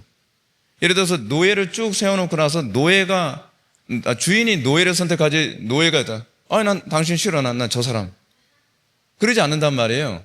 근데 우리가 하나님 앞에서 얼마나 잘못된 행동을 하냐면 이제 저한테는 이메일이 굉장히 많이 오는 게 뭐냐, 어떤 이메일이 많이 오냐 하면 목사님 제가 좋은 교회를 선택하려고 하는데 어느 교회를 가야 되나요? 라는 질문을 되게 많이 받아요. 그러면 제가 첫 번째 이런 얘기합니다. 저한테 이 질문하신 성도님은 좋은 성도가 될 마음이 있으신 분인가요? 이게 성도들은요, 자기는 좋은 성도가 될 생각은 하지 않고 좋은 교회, 좋은 목사님만 찾아다니겠다는 거예요. 그래서 1차적으로는 성도님 자신이 좋은 성도인지부터 먼저 생각해 보세요. 첫 번째. 두 번째는 뭐냐면 좋은 교회를 찾으려 하기보다는 하나님께서 나를 필요로 하는 교회가 어딘지를 찾으십시오요. 우리는 자꾸 그러잖아요. 좋은 교회. 그럼 제가 이제 이런 질문 던지는 거예요. 좋은 교회가 뭐예요? 성도님이 생각하는 좋은 교회의 기준이 뭡니까? 라고 얘기하는 거예요. 일단은 목사님 설교가 좋아야 돼. 오케이. 그럼 목사님 설교가 좋다는 게 뭘 의미합니까? 내 가련기를 긁어주는 설교가 좋은 설교입니까? 그렇지 않으면 그 설교가 성경적인 설교이기 때문에 좋은 설교라는 겁니까? 다 대답 잘 못해요. 이런 부분에 있어서. 그리고 나서 이걸 종합적으로 해서 성도님이 하나님께 기도하면서 하나님께서 나를 필요로 하는 교회가 어딘지, 그리고 현재 내가 이 교회에 있는 것이 하나님께서 기뻐하시는 것인지 그것부터 고민하십시오. 근데 사실은 대부분 사람들이 교회를 정하는 문제가 자기의 욕심 때문에 교회를 옮기고 그러거든요. 그래서 제가 이제 우리 교회 성도들한테 그 얘기를 하거든요. 여러분 결혼 생활 했을 때, 결혼 생활 하면서 기분 나쁠 때마다 이혼한다, 뭐 한다, 난 다시는 당신 얼굴 안 보겠다 그러면 결혼 생활 되겠습니까? 안 되죠. 이게 교회가 그렇습니다. 교회는 처음에 딱 오잖아요. 막 너무 좋아요. 이게 너무 좋고요. 목사님 설교 너무 좋고요. 우리 전사님 너무 좋고 뭐 할렐루야. 좋을 때는 막 간이고 쓸개고 내자이고 뭐 곱창이고 다 꺼내는 것 같은 거예요. 근데 문제가 뭐냐면 기분이 나쁘면 한순간에 교회로 옮겨버려요. 근데 여러분, 하나님께서 나를 이 교회로 인도하셨다고 한다면 하나님의 뜻에, 하나님께 나를 이곳에 보낸 목적에 부합하게 살다가 하나님께서 옮겨라 하면 그때 옮기는 게 정답이죠. 제가 부교육자 생활하면서 저도 전도사 생활을 한 5, 6년 정도 했는데요. 저는 항상 이제 기도하면서 그랬습니다. 하나님, 처음에 이제 초기에 그랬죠. 저도 좀 좋은 교회 좀 다니게 해주세요. 그런 기도를 많이 했어요. 왜냐하면 진짜 전사님들 아마 경험해 보셨는지 모르겠는데 교회라고 생각하기에 너무 민망한 교회들이 너무 많아요.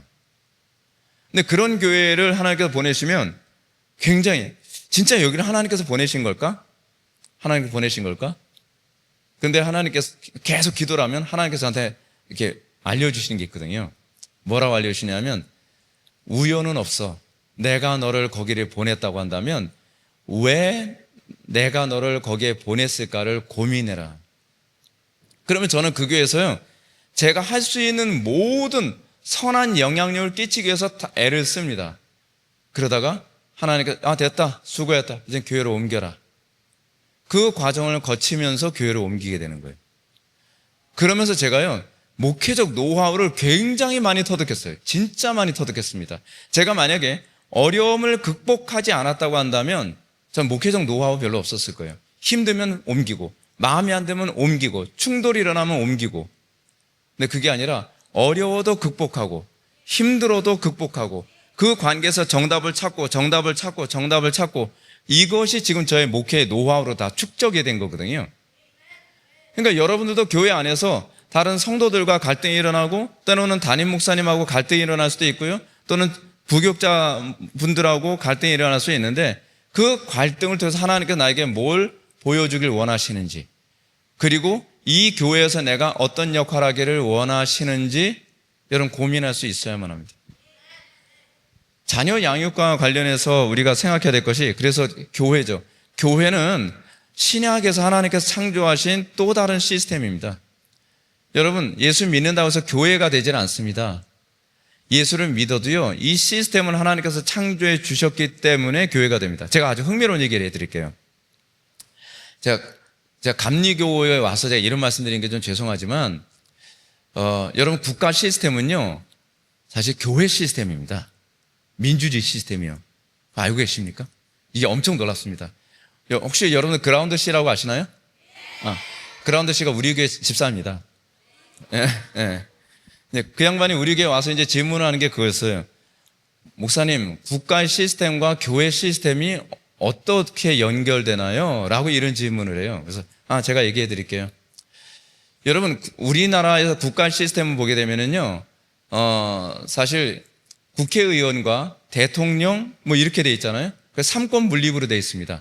삼권 분립으로 되어 있는 것이요, 이게 사실 장로교 시스템이 그렇습니다. 장로교 시스템이 마치 담임 목사는 대통령 같아요. 그리고 장로님들은 국회의원들 같은 거예요. 그러면 이제 재판 같은 거 하는 그 사법부가 있잖아요. 사법부를 위해서 장로교 안에 만들어진 시스템이 있는데 그게 컨시스토리라는 거예요. 그러니까 당회라는 게 있어요. 당회라는 얘기 많이 들어보셨죠? 아마 감리교회도 당회가 있을 거예요. 근데 당회가 원래 왜 있냐면 교회에서 행사를 위해서 필요한 것이 아니라 교회의 치리기관이에요. 교회 안에서 누가 어떤 죄를 범했다라고 했을 때 이게 객관적으로 민주주의적으로 이 치리를 가능하려면 한 분의 당회장 목사님과 여러 장로님들하고 성경적으로 기반으로 해서 치리를 하기 위해서 이 컨시스토리, 이 당회가 존재하는 겁니다. 그 치리 기관으로 존재하거든요. 근데 문제는 치리를 했는데 예를 들어서 성도들이 어떤 성도가 나는 교회 치리에 저는 동의하기가 어려워요. 그러면 그 다음에 상고를 해야 될 게 아니에요. 그 상고가 노회라고, 우리 장로교에서는 노회, 여기서는 지방회 또는 연회라고 얘기하잖아요. 그래서 노회에 상고를 합니다. 그래서 삼심제예요. 삼심제. 장로교 심판 시스템이 삼심제예요. 그래서 노회에서 그러면 치리기관을 또 형성을 합니다. 제가 작년까지 제가 노회장이었거든요. 그러면 치리기관을 형성을 해가지고 특정한 이 사건이 모 교회에서 일어났는데 이 사건에 대해서 정당하지 않아서 올라왔는데 이거를 우리가 성경적으로 해결합시다 해서 판결을 내려요. 근데 2심에서도 마음에 안 들어요. 그러면 3심으로 최종적 그 판결을 내리는데 그게 총회에서 판결을 내려요. 그래서 감독 뭐라 그러죠? 감독회장? 예. 하여튼 그쪽으로 해가지고서 이렇게 회의를 해서 판결을 이렇게 내리게 됩니다. 똑같죠? 근데 여러분, 교회에서요, 담임 목사님이 대통령 같은 위치에 있다고 해서 담임 목사님이 당신 멋대로 아무거나 결정하지 않죠. 교회의 머리는 사실은 그리스도고 성경이잖아요. 민주주의 국가의 핵심이 뭐냐면 헌법 중심이에요. 대통령이 무소부지한 것이 아닙니다. 대통령은요, 항상 선설할 때 그렇게 선설하죠. 나는 헌법을 수호하겠습니다. 그러면 민주주의 안에서 대통령은 어떤 입장이냐면 헌법의 시종자예요. 그래서 강단의 설교자를 뭐라고 얘기하냐면 말씀의 시종자라고 얘기하는 이유가 그래서 그렇습니다. 그렇게 하면서 국가가 헌법에 가장 부합하게 가게 만드는 것처럼 교회도 가장 성경적으로 갈 수 있도록 만드는 것이 하나님께서 만드신 교회 시스템입니다. 그래서 교회가 개교회가 있지 않고요, 교회가 하나의 군집을 형성해서 지방회가 있고요, 지방회가 더 군집을 이루어서 총회가 생겨서 그걸 통해서 가장 성경적으로 교회가 다스려지도록 그렇게 시스템이 되어 있는 겁니다. 그렇기 때문에 그 토크빌 같은 사람이, 토크빌은 프랑스 사람인데 프랑스 사람이 토크빌이 미국에 와서 미국은 어떻게 이렇게 민주주의가 이렇게 잘 자리에 잡힐 수 있었을까라고 고민을 했는데요. 그 근거를 어디서 찾냐면 교회에서 찾습니다. 교회를 갔더니 프랑스는 아무래도 민주주의가 안 되는데 미국이 이렇게 민주주의가 잘 되는 이유가 어디 있었나 했더니 아주 성경적으로 교회가 있고요, 교회에 의해서 정치가 오히려 컨트롤되는 거예요. 그러니까 여러분들, 우리가 요거는 약간 산포로 빠진 얘기긴 한데 정교 분리라는 얘기가 나오잖아요. 근데 정교 분리라는 얘기는 교회가 정치에 관여하면 안 된다는 얘기가 아니라 정치가 교회를 쥐고 흔들면 안 된다는 얘기예요. 그 왜 이런 얘기가 나왔냐면 토마스 제퍼슨이라고 하는 미국의 대통령에 의해서 정교 분리의 시스템이 나오게 됐는데 그 이유가 뭐냐면 이 정치라고 하는 것들을 가만히 놔두게 되면 자꾸 이익 집단이 돼가지고서 온갖 잘못을 행사한다는 거죠. 그런 상태에서 미국 사람들이 이게 국가를 세울 때 그 사람들이 고민했던 게 뭐냐면 성경이 다스리는 나라가 되는데 관심을 갖고 있었던 거예요. 그래서 목사님들이 무엇이 성경적인가 성경적인지 아는가라고 하는 것을 목소리를 내므로써 정치가들이 교회의 눈치를 보도록 만든 거죠. 대신에 교회는 정치 활동을 하는 건 잘못된 겁니다. 그런데 문제가 뭐냐면 정치가 교회를 억압하기 시작하잖아요. 그러면 종교의 자유가 없어지는데 종교의 자유의 핵심이 뭐냐면 언론, 출판, 결사의 자유입니다. 언론, 출판, 결사의 자유가 나온 이유가 뭐냐면 종교의 자유를 보장하기 위해서 그런 거거든요. 언론은 뭘까요? 목사님, 설교를 정부가 함부로 재단하지 못하게 하는 것. 출판은 뭘까요? 성경. 왜냐하면 어느 시대든지 성경을 항상 교회를 박해할 때는 성경을 찍어내지 못하게 만들었거든요. 그래서 출판, 그 집회의 자유. 집회의 자유는 뭘까요? 예배예요. 예배. 사실은 이거에 덕을 보고 있는 것이 사실은 다른 세속, 안 믿는 사람들이 그 덕을 보고 있는 거거든요. 그러니까 사실은 이 언론 출판 결사의 자유가 보장된 건 사실은 원래부터는 교회 때문에 생겨진 법입니다. 그렇다고 한다면, 그래서 이 헌법에서 보장하는 것이 예배의 자유가 보장되고 있잖아요. 이건 헌법이 보장하는 자유이기 때문에 이걸 포기하게 되면 사실 교회는 없어지게 됩니다. 그래서 여러분들이 이런 부분에 대해서 분명히 이해하는 것이 이게 다 교회하고 연결된 부분이라서 제가 여러분들한테 말씀드리는 겁니다. 근데 이 부분은 이제 김성원 대표가 이제 저한테 질문을 하더라고요. 이런 부분 어떻게 이해해야 되냐, 이런 질문을 하더라고요. 자, 이제 시간이 거의 다 돼서 제가 요거 한 얘기만 제가 말씀을 드리고, 제가 좀 가정에 대해서는 정리를 할게요. 남편과 아내의 관계. 얘네들은 이제 언젠간 남편과 아내가 될 텐데. 여러분들 자녀 양육을 할 때 저는 우리 교회 성도들한테 얘기하는 게 있습니다. 아이들은요, 어렸을 때서부터 남편으로 키워야 되고요. 그리고 가장으로 키워야 되고, 아버지로 키워야 됩니다. 그 여자아이들은 그럼 어떻게 키워야 되겠어요? 엄마로 키워야 되고, 아내로 키워야 되고, 예, 그렇게 키워야 돼요. 왜냐하면 여러분 결혼해봐서 다 아시겠지만 저도 결혼을 딱 했는데 처음에 제일 황당한 게 뭐냐면 남편 노릇 어떻게 하는지 모르겠더라고요. 남편 노릇을 배워본 적이 없잖아요. 근데 여러분 결혼한다고 남편 노릇이 나옵니까? 철 하나도 없잖아요. 결혼했다고 해서 아내 노릇 됩니까? 안 돼요. 그냥 쑥맥이에요. 근데 여러분 성경에서나 그렇지 않으면 미국 사회 안에서 보면요, 어렸을 때서부터 아이들을요 남편이요 그리고 아버지로 키웁니다. 이게 서서히 자라서 아버지가 딱 돼서 이제 결혼하면 남편이 되잖아요. 그러면 그렇게 자랐기 때문에 남편다운 삶을 사는 게 뭔지를 배워서 자랐기 때문에 결혼하면 곧바로 남편다운 삶이 액션이 딱 나오는 거예요. 그럼 아내가 봤을 때 얼마나 존경스러워요. 아내들도 그렇잖아요. 여러분 여자들이 갑자기 결혼해가지고 그제서야 음식 만드는 법 배우고 남편이 마치 뭘 못해요. 맛이 있는 음식인지 어떤 건지 일단은 먹여보고 남편이 막 병 나고 아파. 그럼 내가 잘못 만들었나? 어떤 자매가 이제 이런 얘기해요. 음식을 만드는데 그 음식을 먹었더니 이거는 음식이요. 모든 종류별로 음식 맛이 독립적으로 다 돌아다니는 거예요. 이걸 어떻게 먹어요? 그러면 이제 그런 거예요. 아니, 당신은 도대체 결혼하기 전에 가정에서 음식 만드는 법 안 배웠어? 빨래하는 법 안 배웠어? 청소하는 거, 정리하는 거 이런 거 안 배웠어? 근데 그거는요, 어렸을 때서부터 그렇게 키워서 딱 결혼했을 때 아내 역할이 딱 나오는 거죠. 그러면 남편이 어떻게 보겠어요? 야, 나 진짜 결혼 엄청 잘했구나. 근데 그게 하루아침에 만들어지지 않는다는 거예요. 그렇게 해서 우리 교회에서는 그래서 애들한테 어렸을 때서부터 그 애들 빨래하는 법도 좀 가르치시고 음식 만드는 것도 좀 가르치시고 그래서 애들이 딱 결혼하게 되면 남편 노릇, 아내 노릇을 잘할 수 있도록 그렇게 가르쳐야 된다는 거예요.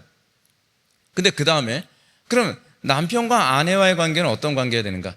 여러분, 제가 남편과 아내의 관계를 규정하는 가장 중요한 아주 대표적인 시금석을 뭐라고 얘기하냐면 타이어와 튜브의 관계를 얘기합니다. 여러분, 타이어와 튜브를 우리는 한마디로 뭐라고 얘기하냐면 바퀴라고 얘기합니다. 바퀴라고 얘기하죠. 남편과 아내를 뭐라고 얘기하죠? 부부라고 얘기하는 것처럼요. 근데 바퀴에서 타이어가 빠지거나 바퀴에서 튜브가 빠지면 그건 더 이상 바퀴가 되지 않습니다. 남편은 마치 타이어와 같고요, 아내는 마치 튜브와 같습니다. 겉으로 보기에는 튜브는 말랑말랑하고 부드럽죠. 그리고 날카로운 거에 쉽게 잘 찢기죠. 그게 여자들의 모습이에요. 여자들이 부드럽고 어떻게 보면 연약한 것 같죠. 근데 이 여자들이 타이어 같은 남자, 타이어는 어때요? 거칠고 단단하죠. 근데요, 타이어가 별거 아닌 게 운전해본 분들 아시죠? 공기 빠지면요 그냥 쭉쭉 찢어지는 게 타이어입니다. 별거 아니에요. 근데 이게 문제가, 제가 목회하면서 그걸 많이 느끼는 게 부부가 예를 들어서 튜브로서 아내가 정말 바람 빵빵하게 이렇게 집어넣어서 타이어를 잘 받쳐주는 것 같은 역할을 하잖아요. 그리고 그 타이어가 아주 단단하잖아요. 그 부부관계 아무도 못 막습니다. 부부가 하나님의 말씀 안에서 튜브와 바퀴 역할을 하려고 애를 쓰면요, 그 안에서 진짜 이렇게 강력한 부부가 있을 수가 없어요. 근데 이제 문제가 뭐냐면 페미니즘이 이제 교회 안에 들어오면서, 페미니즘이 사회 안에 들어오면서 어떤 현상이 나타나냐면 튜브가 자꾸 뭐라 해요? 내가 타이어 역할을 하겠다는 거예요. 튜브가 타이어 역할을 한다고 하면서 요즘 뭐예요? 막 여자들이 막 바디빌딩 하고 막, 오우, 어떤 여자는 막 진짜 허벅지가 제 장난 아닙니다. 완전히 막 얼마나 몸이 좋은지 몰라요. 근데 그게 아름다운 건 아니거든요. 그리고 요즘에 남자들은 너무 여성화 돼가고, 그리고 뭐 초식남 뭐 그런 얘기 많이 하잖아요. 근데 이제 이렇게 돼버리고 나니까 어떤 현상이 나타나냐면 결혼을 했는데 서로가 뭐 타이어 역할 하겠다, 서로가 튜브 역할 하겠다라고 하니까 가정에서 이 역할 분담이 없어지는 거죠. 여러분들, 최근에 어떤 자매가 저한테 이런 질문했습니다. 목사님, 남편과 아내와의 관계를 상하 관계라고 얘기하는데 그걸 어떻게 이해해야 되나요? 라고 얘기해요. 여러분, 상하 관계라고 하는 것은요, 지배와 피지배 관계를 의미하는 개념이 아닙니다. 이걸 이해하는데 우리에게 도움이 되는 대상이 누구냐면 삼위일체 하나님이십니다. 우리가 먼저 고린도전서에 보게 되면은 고린도전서에서 남편을 아내의 머리라고 얘기하잖아요. 그럼 이제 페미니즘에 좀 영향받은 사람들은 기분이 좀 나빠지는 거죠. 왜 남편이 머리예요? 기분 나빠요. 근데 사도 바울이 뭐라고 얘기하냐면 교회 지체됨을 얘기하면서 모든 사람이 입이겠느냐? 모든 사람이 눈이겠느냐? 모든 사람이 손이겠느냐? 그럴 수 없죠. 오히려 눈에 보이지 않는 그 부위가 더 요긴할 수 있느니라 라고 얘기한다는 거죠. 하나님께서 우리를 눈, 코, 입 또는 머리와 신체를 했을 때는요, 이거는요, 한 몸이라는 개념으로 얘기한 것이지 우열의 개념으로 얘기한 게 아니에요. 근데 한 몸을 이루는 방식으로서 머리 역할이 있고 몸이 있다고 하는 어떤 조직적 개념으로 말씀하시는 거죠. 자, 한번 생각해 봅시다. 성부 하나님은 구원을 작정하세요. 그리고 성자 예수님은 성부 하나님의 명령을 죽기까지 순종하시죠. 자, 그러면 누가 더 우월하고 누가 더 열등합니까? 그런 관계인가요? 아니잖아요. 오히려 삼위일체 교리를 이렇게 얘기합니다. 성부, 성자, 성령 세 분은 권세와 영광과 능력이 동등하시다. 만약에 성부께서 성자보다 더 우월하다고 얘기하게 되면 이게 고대 초기 이단 중에 아리우스라고 하는 이단이 있었습니다. 근데 그 아리우스 이단이 뭐라 얘기하냐면 예수님은 성자는 영원히 나으심을 받았기 때문에 없으셨던 때가 있었고 또 성자께서는 아버지의 명령에 복종하는 관계다 보니까 아버지한테 종속된 관계다라고 생각했어요. 그러니까 아버지보다 성부보다 못하다는 거죠. 그래서 이단이 돼버렸어요. 그건 이단입니다. 성자께서 아버지보다 못해서 순종하시는 게 아닙니다. 겸손하셔서 순종하시는 겁니다. 그 겸손을 통해서 뭐가 가능하냐면 성부, 성자, 성령 세 분 하나님이 서로 지잘났다고 막 싸우는 관계가 아니라 서로가 겸손하여 섬김을 통해서 완전한 일체를 이루시는 거예요. 그 완전한 일체를 이루시는 관점을 우리들에게 체험하도록 주신 것이 뭐냐면 부부관계예요. 부부관계. 남편이 아내의 머리가 되는데 남편은 그냥 아내의 머리가 아니라 남편의 머리는 그리스도시죠. 그리스도의 말씀을 따르는 남편이 머리 역할을 하고 아내가 그것을 따르면서 어떻게 해요? 물론 남편의 머리됨이 뭐 문제점 많이 있죠. 틀리는 것도 많이 하고요. 성격도 더러운 인간들도 많이 있고, 그렇죠? 근데 그 가운데서 서로가 조율해가면서 자기를 죽여가면서 우리가 일평생 뭘 경험해요? 겸손과 하나됨을 경험하는 거죠. 그 안에서 하나님의 형상이 나타나게 되는 겁니다. 성부 하나님은요, 우리가 성부, 성자, 성령 세 분 하나님을 보실 때 가정을 이해하는데 굉장히 도움이 되는 게 이겁니다. 그냥 자동으로 놔두세요. 얼마나 어렵겠어요. 삼위일체 교리는요, 신학교 가면 신학생들로 이 상태 됩니다. 근데 저는 삼위일체 교리를 너무나 재밌게 공부를 했기 때문에 삼위일체 교리에 대해서 저는 얘기하는 걸 되게 좋아하거든요. 근데 성부께서 성자에게 명령하시잖아요. 작정하시죠. 근데 성자께서 성부의 말씀에 순종하는데 성령께서는 어떻게 행동하시냐면 그리스도 이외에는 자기를 드러내질 않아요. 얼마나 겸손하십니까? 그러니까 여러분, 요한복음 16장에 보게 되면 성령 하나님이 어떤 하나님이시라고 얘기하냐면 그리스도 외에는 자기를 드러내지 않는 분으로 얘기하십니다. 그래서 여러분들이 이단의 특징이 뭐냐면 뭐 성령께서 불을 주셨고 뭐 환상 보게 했다고 하는데 성경에 위배되는 얘기 많이 하잖아요. 성령님은 그렇게 행동 안 하신다고 이미 요한복음 16장에서 얘기하고 있어요. 그리스도를 통해서 계시된 것 이외에는 자기 자신을 드러내지 않으세요. 그래서 겸손하신 겁니다. 예를 들어서 제가 설교를 합니다. 제가 겸손하게 설교하려고 한다면 나를 드러내지 않고 하나님을 드러내는 게 겸손한 거죠. 그렇죠? 그리고 그리스도께서는 그 아버지를 드러내심으로써 세 분 하나님이 서로가 서로를 드러내시는데 하나가 되시는 거예요. 남편과 아내의 관계는 뭘까요? 여러분, 아내가 자꾸 자기 얼굴 디밀겠다고 남편을 막 썩 죽이고 우습게 보고 그런단 말이에요. 그러면 사실은 남편이 욕을 먹을 때 누구 얼굴에 욕 먹이는 거예요? 자기 얼굴에 욕 먹이는 겁니다. 왜냐하면 한 몸이기 때문에 그래요. 근데 남들이 막 박수 쳐주고 그러니까 남들한테 내가 잘난 사람인 것처럼 딱 보이는 것 같은데 뒤에서는 뭐예요? 아이고 바보. 자기 얼굴에 침 뱉는 줄도 몰라. 그렇게 되는 겁니다. 근데 그리스도께서 우리에게 보여주신 가정의 모습이 뭐냐 하면 성자께서는 죽기까지 순종을 하시는 거예요. 그 죽기까지 순종하심으로써 성부, 성자, 성령 세 분 하나님이 하나님의 영광을 드러내시는데 그걸 우리가 가정을 통해서 이루기를 원하세요. 그래서 우리를 어떻게 창조하시다고요? 하나님의 형상, 이마고데이. 하나님의 형상으로 창조하신 것 중 하나가 뭐냐면 바로 그겁니다. 그래서 이게 흥미로운 게 뭐냐면 하나님께서 아담을 창조하시고 나서 그 다음에 하와를 창조하셨죠. 다른 동물들은 어떻게 창조하셨죠? 동시에 암컷과 수컷을 동시에 창조하셨어요. 근데 사람만은 하나님께서 그렇게 창조하지 않으셨습니다. 아담을 먼저 창조하시고 그 다음에 옆구리에 갈빗대를 뽑아서 하와를 창조하셨어요. 왜 그런지 아세요? 아담은요 하나님의 형상의 오리지널이고요, 하와는 파생된 하나님의 형상이기 때문에 그렇습니다. 이건 뭘 보여주는 것이냐면 그리스도와 교회의 관계를 보여주고 있는 거예요. 그리스도는 하나님의 형상의 오리지널이죠. 그렇죠? 그리고 교회는 뭐예요? 하나님의 형상이 파생되어져서 그리스도를 드러내므로 하나님의 형상을 드러내도록 창조된 게 교회예요.